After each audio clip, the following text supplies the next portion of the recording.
پیارے محبوب صلی اللہ علیہ وسلم کی امت میں پیدا فرما کر ہم پر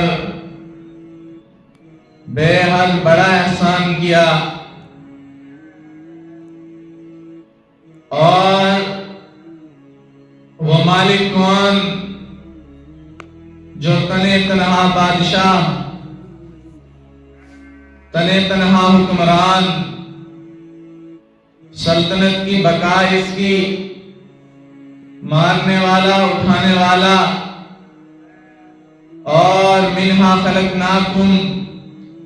اسی سے پیدا کیا، وفیہا نعیدکم، اسی میں لوٹا دیے جائیں گے، ومنہا نخرجکم تارۃ اخری، اور اللہ اس بات پر قادر ہے کہ دوبارہ ہمیں اسی مٹی سے پیدا کر کے اپنے سامنے پیش کرے گا اور ہم سے سوال و جواب لے گا، اور ہم سے ہماری زندگی کے کیے ہوئے تمام اعمال، تمام گھڑیوں کی ہم سے حساب مانگے گا۔ اور وہ اللہ جو عرش کا مالک، جو فرش کا مالک، اور جو کچھ اس کے درمیان اس کا مالک، والجبال اوتادا وخلقناکم ازواجا وجعلنا نومکم سباتا وجعلنا اللیل لباسا وجعلنا النہار معاشا وبنینا فوقکم سبعا شدادا وجعلنا سراجا وہاجا وانزلنا من المعصرات ماء ثجاجا لنخرج به حبا ونباتا وجنات الفافا۔ یہ مالک ہے پہاڑوں کا رب، نیند دینے والا، آسمان بنانے والا، اور اسی آسمان کے بیچ سے سورج اگانے والا، وہیں سے چاند نکالنے والا، شمس والقمر والنجوم مسخرات بامرہ، اپنے حکم سے سورج کو، چاند کو، ستاروں کو بنا کر اپنا نوکر بنا دیا، اپنے تابعدار بنا دیا، اپنے حکم کے متحد کر دیا۔ 7 آسمان بنائے، تحت الثری تک زمین بنائی، زمین کے نیچے پانی بنایا، اور پانی کے اوپر زمین بنا کر خشکی اور آبی بنائی۔ یہ تمام تر چیزوں کا مالک اللہ ہے۔ اور پھر آسمان سے بارش برسائی، اس بارش کا سب سے بڑا فائدہ یہ ہوا کہ اس نے ہمارے لیے غلوں کو اگایا، لنخرج به حبا ونباتا، اسی کے اندر سے تمہارے لیے اور تمہارے چوپاؤں کے لیے روزی کو پیدا کیا، گھاس کو پیدا کیا، رزق کو پیدا کیا۔ میں وہ رب ہوں جو مٹی کے بیچ ملا کر، دانے کو پھاڑ کر تمہارے لیے رزق کا اسباب کو پیدا کرتا ہوں۔ یہ اللہ ہے، اور اس اللہ کا دین بھی ایسا دین کہ جس دین میں کسی دوسرے کی شراکت کو قطعاً طور پر برداشت نہیں کیا، اور پھر نبی ایسا کہ جس نبی کی نبوت میں کسی کی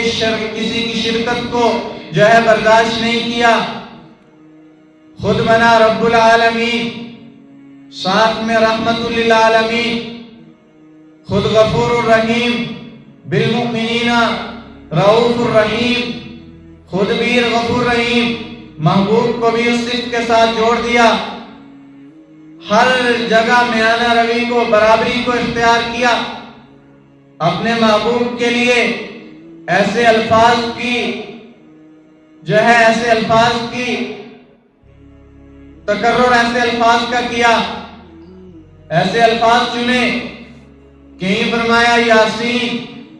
کہیں فرمایا مزمل، مدثر، طٰہٰ، والضحیٰ، نون والقلم، وما يسطرون، والنجم اذا هوى، ما ضل صاحبكم وما غوى، سبحان الذي يسرى بعبده ليلا من المسجد الحرام الى المسجد الاقصى، کہیں فرمایا لامرک، کہیں فرمایا محمد الرسول اللہ۔ اپنے محبوب کو ان الفاظ کے ساتھ، ایسی محبت کے ساتھ، ایسی محبت اور ایسی محبت کے جس کی مثال ہی دنیا میں کوئی نہیں پیش کی جاتی، ایسی محبت کے ساتھ پکارا اور سخت الفاظ اپنے محبوب کے لیے بولنے برداشت نہیں کیے، سننے برداشت نہیں کیے۔ جاہلوں نے آ کر جناب رسول اللہ صلی اللہ علیہ وسلم کو نام لے کر بلانا شروع کیا۔ اللہ نے ڈانٹ دیا اور کہا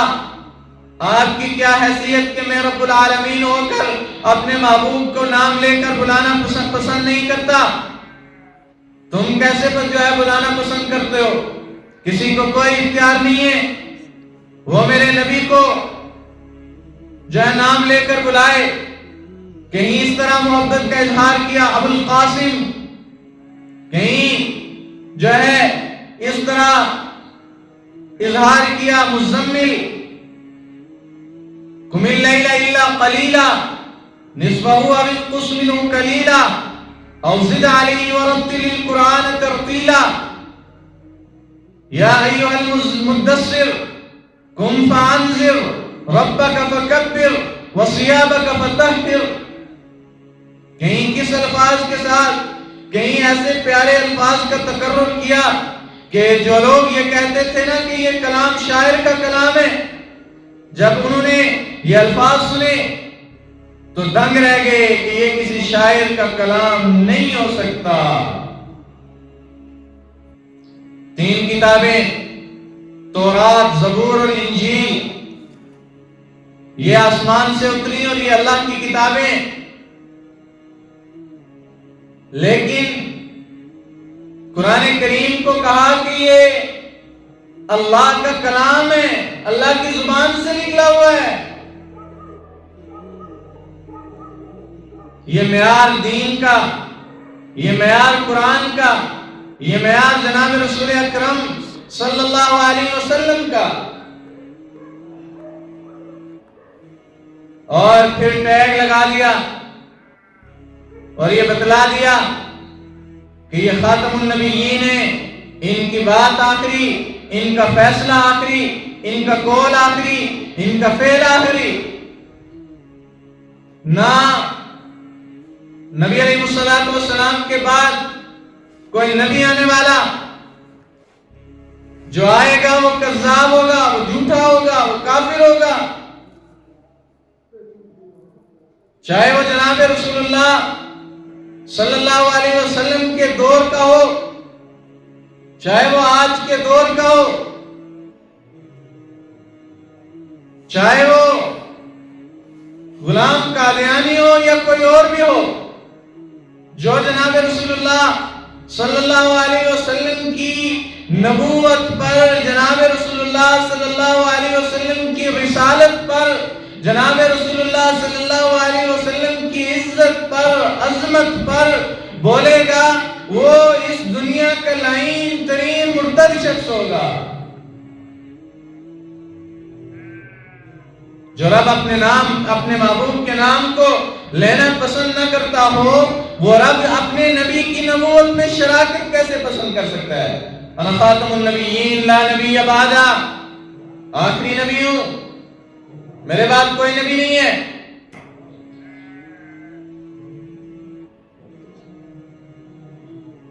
آخری نبی ہوں اور میرے بعد کوئی نبی نہیں ہے، اور اس بات کو ذہن نشین کر لینا چاہیے۔ اکابرین امت نے، اکابرین نے آج تک جو تحفظ ختم نبوت کا کیا، وہ کسی اور مرتبہ فکر اور کسی اور طبقے کے شخص نے نہیں کیا۔ حضرت مولانا عطا اللہ شاہ بخاری رحمہ اللہ کے بارے میں لکھا، کہا انگریز جج نے کہا کہ آپ قادیانی کو کافر کہتے ہیں اور اس کی کیا وجہ ہے؟ آپ کے پاس کیا ثبوت ہے؟ تو فرمایا، عدالت کے اندر کٹہرے میں کھڑے ہو کر حضرت شاہ صاحب رحمہ اللہ نے کہا محترم جج صاحب، میں یہ بات دعوے کے ساتھ کہہ سکتا ہوں کہ آپ مرزا غلام احمد قادیانی کی قبر کو کھودیں اور اس کی لاش کو دیکھیں، اس کے چہرے کو اللہ نے تبدیل کر دیا ہے اور اس کے چہرے کو قبلے سے ہٹا دیا ہے۔ اس جج نے وہ لکھنے پر اور کہنے پر مجبور ہوا، کہا اگر میں اس کو، اور پھر شاہ صاحب نے یہ کہا اگر آپ یہ چاہتے ہیں، اگر یہ آپ مانتے ہیں کہ میں آپ کو دکھاؤں کہ وہ جہنم کے بیچ جو ہے شکل تبدیل ہو کر جل رہا ہے، تو میرے لیے کوئی مشکل کام نہیں ہے۔ جج فرماتا ہے اگر میں اس دن عطا اللہ شاہ کو کہہ دیتا رحمہ اللہ کو تو وہ ہمیں دکھا دیتا، اور پھر کہنے والوں نے یہاں تک کہا کہ ہم تو اسے نبی نہیں مانتے، اور جج کے سامنے کھڑے ہو کر کہا اگر قادیانی غلام احمد کو نبی نہیں مانتے تو اس کی قبر پر شرعام جوتے ماریں، ہم تب جا کر مانیں گے۔ دین کے اندر دوغلا پن اور دو رنگ شخص نہیں چل سکتا، یا تو ختم نبوت کا اقرار کرے گا یا ختم نبوت کا انکار کرے گا۔ چھوڑ دے دو رنگی، یک رنگ ہو جا، یا سراسر موم ہو جا یا سراسر سنگ ہو جا۔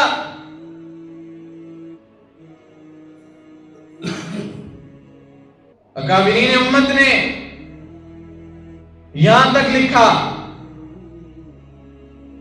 کہ قادیانی کے ساتھ مسلمان کا نہ تعلق ہو سکتا ہے، نہ اس کا کوئی رشتہ ہو سکتا ہے، نہ اس کے ساتھ ہاتھ ملا سکتا ہے، نہ بیٹھ سکتا ہے، نہ اس کو جو ہے اس کا حامی ہو سکتا ہے، نہ مددگار ہو سکتا ہے، نہ اس پر ترس کھا سکتا ہے۔ اس لیے کہ جو نبی علیہ السلام کے ساتھ وفا نہیں کر رہے ہیں، وہ عام لوگ اس کے ساتھ، میرے اور آپ کے ساتھ کیا وفا کریں گے؟ ہماری روایات میں بھی شامل رہا، اللہ تبارک و تعالی نے علماء دیوبند کے سر پر یہ سہرا رکھا کہ انہوں نے انگریز سے لے کر آج تک کے ہر ایک فتنے کو دبوچنے کے لیے اپنے خون کے آخری قطرے تک بازی لگا دی اور کبھی کسی دشمن کے سامنے سر نگو نہیں ہوئے۔ مسلمان کا کردار ہے۔ روایات صحابہ میں یہ بات شامل ہے کہ ہم ابو بکر رضی اللہ تعالیٰ عنہ نے فرمایا اگر یہ کوئی کہے کہ نبی علیہ السلام کے دین کے اندر تحریف کی جائے، اَيَنْقُصُ الدِّينُ عَنَ الْحَيِّ، ابو بکر کی پنڈلیوں کو کتے پکڑ لیں، ابو بکر گوارا کر سکتا ہے، نبی کے دین کے اندر تحریف ابو بکر ایک سیکنڈ کے لیے برداشت نہیں کر سکتا۔ اور یہ ایجاد انگریز کی پیدا کی ایجاد جس نے آج تک ابتدا سے ملک کے اندر، چاہے وہ ملک کی بقا کی بات ہو، چاہے وہ جماعت کے بقا کی بات ہو، چاہے وہ مذہب اور ملت کی بقا کی بات ہو، ہمیشہ دوگلا پن اختیار کیا، ہمیشہ جو ہے دشمن کے ساتھ ملے، دشمن کے محاصرات میں شامل رہے۔ اس لیے کبھی بھی کسی بھی جو ہے ختم نبوت کے انکار کرنے والے کو، کبھی بھی ختم نبوت کے جو ہے انکار کرنے والے کے ساتھ کسی مومن کا، کسی مسلمان کا کوئی مذہب نہیں ہو سکتا۔ اور یہ اخلاقیات کی بات نہیں ہے، یہ دین کی روایات ہے، یہ مسلمان کی غیرت ہے۔ حضرت علی رضی اللہ تعالیٰ عنہ کے زمانے میں عبداللہ بن سبا نے فتنہ اٹھایا، اور فتنہ کیا تھا؟ یہ جو علی ولی اللہ کا نعرہ لگایا، اور یہ یا علی المدد کا جب نعرہ لگایا، اس کی ایجاد کرنے والا عبداللہ بن سبا ہے۔ وہ عبداللہ بن سبا جس نے حضرت ابوبکر رضی اللہ تعالیٰ عنہ کے دور خلافت سے جو ہے ملک جا کر، صوبہ جا کر، کریا جا کر، بستی جا کر گورنر کو اور ملک کے باشندوں کو، حکومت کے بیچ جا کر اس بات کو واضح طور پر جو ہے ان کے دل کے اندر، ان کے کانوں کے اندر بھرا کہ جو ہے ابوبکر رضی اللہ تعالیٰ عنہ، عمر رضی اللہ تعالیٰ عنہ، عثمان رضی اللہ تعالیٰ عنہ، یہ تو نبی علیہ السلام کے بعد امیر المومنین علی کی خلافت کے غاصب ہیں۔ حالانکہ نبی علیہ السلام کی موجودگی میں نماز پڑھانے والا ابوبکر کے بعد مصلی پر کھڑے ہونے والا عمر، اور عمر کے بعد مصلی کا وارث عثمان غنی رضی اللہ تعالیٰ عنہ مجمعین۔ اور یہ کوئی عام بات نہیں ہے، یہ کسی مولوی کی بات نہیں ہے، یہ کسی بڑے کی بات نہیں ہے، کسی وزیر کی بات نہیں ہے، کسی مشیر کی بات نہیں ہے،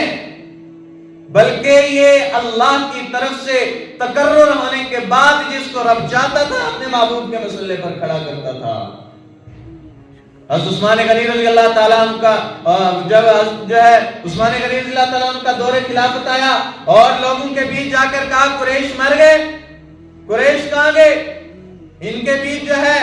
ایک بنو امیہ کا چھوٹا سے قبیلے کا شخص اٹھ کر آ کر جو ہے حکومت کر رہا ہے اور مسجد رسول پر بیٹھا ہے، اور آل رسول میں سے، سادات میں سے نبی کے داماد ہونے کے باوجود علی کو ہٹا دیا۔ حالانکہ یہ کوئی بات نہیں تھی، یہ عبداللہ بن سبا کی چال تھی، یہ یہودیت کی چال تھی، یہ کفر کی اس وقت بھی چال تھی۔ فرمایا یہ شخص اٹھا اور لوگوں کو کہا آپ کو پتا ہے یہ جو 3 خلیفہ گزر رہے ہیں ان میں دور حاضر کا خلیفہ جو ہے عثمان غنی، اس نے تو ابوبکر اور عمر کی روایات کو زندہ رکھتے ہوئے علی کی خلافت کا غاصب بن گیا، حالانکہ جو ہے پہلا خلیفہ جو ہے وہ حضرت علی رضی اللہ تعالیٰ عنہ ہے۔ چنانچہ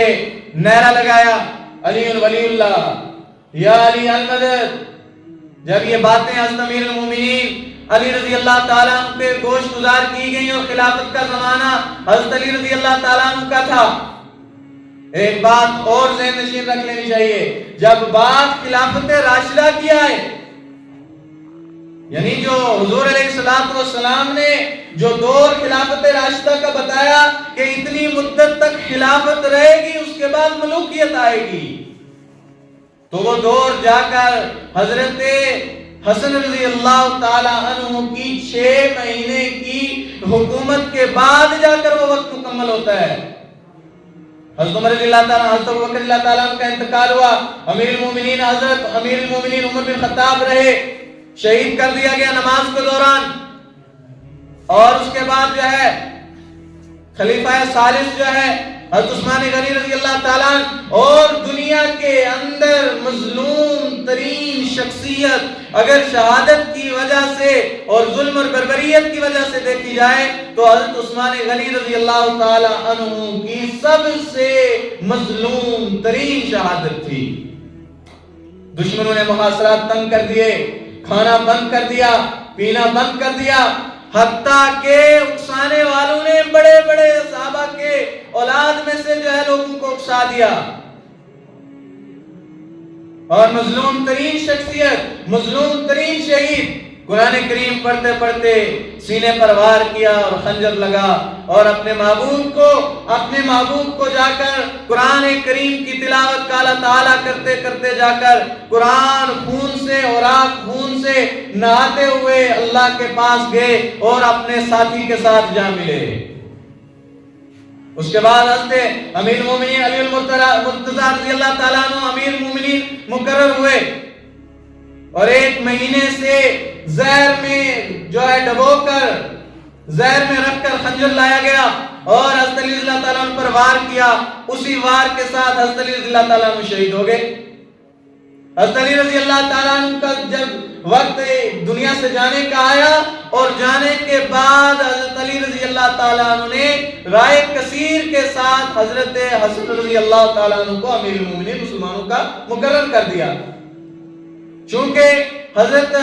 حسن رضی اللہ تعالیٰ عنہ کے بارے میں جناب رسول اللہ صلی اللہ علیہ وسلم نے فرمایا تھا کہ میرا بیٹا حسن جو ہے مسلمانوں کی ایک بڑی جماعت کے اندر جو ہے اتحاد کروائے گا اور اس کے ہاتھ پر بیعت ہو جائے گی. جو سامنے حضرت امیر المومنین جو ہے حضرت امیر معاویہ رضی اللہ تعالیٰ عنہ کو بلایا اور خود پہلے بیعت کی اور ساری حکومت امیر المومنین امیر معاویہ رضی اللہ تعالیٰ عنہ کے ہاتھ پر رکھ دی اور بیعت کر دیا,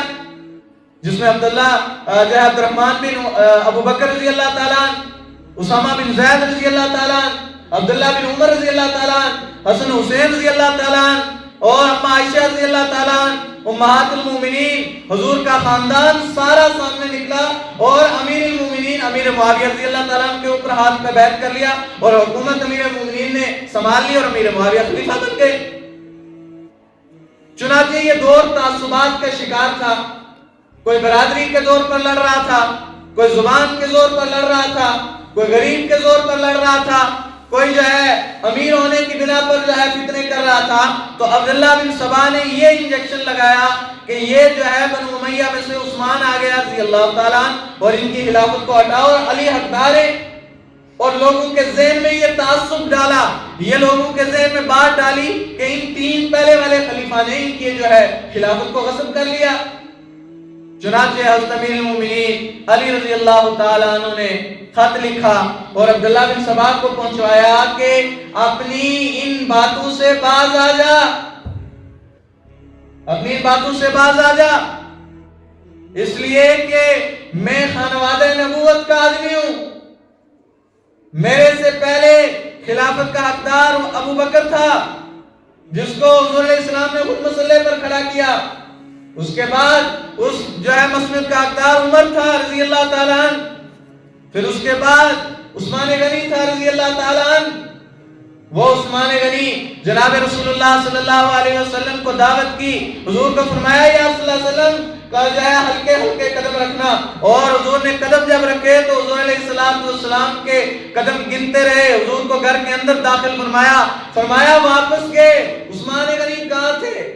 کہا یا رسول اللہ آپ کے آنے کی خوشی اتنی تھی کہ آپ کے قدم جتنے پڑے میرے گھر تک جاتے ہوئے اتنے اونٹ اللہ کے راستے میں نے صدقہ کر دیا. یہ لوگ تاریخ ان لوگوں کی ماضی کو پڑھا جائے, بغض کی اینک اتار کر پڑھا جائے,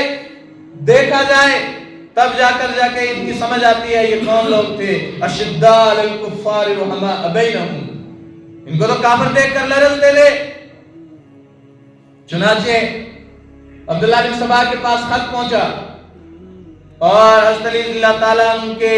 تنبیہ کرنے کے باوجود وہ جو ہے اس حرکت سے باز نہیں آیا.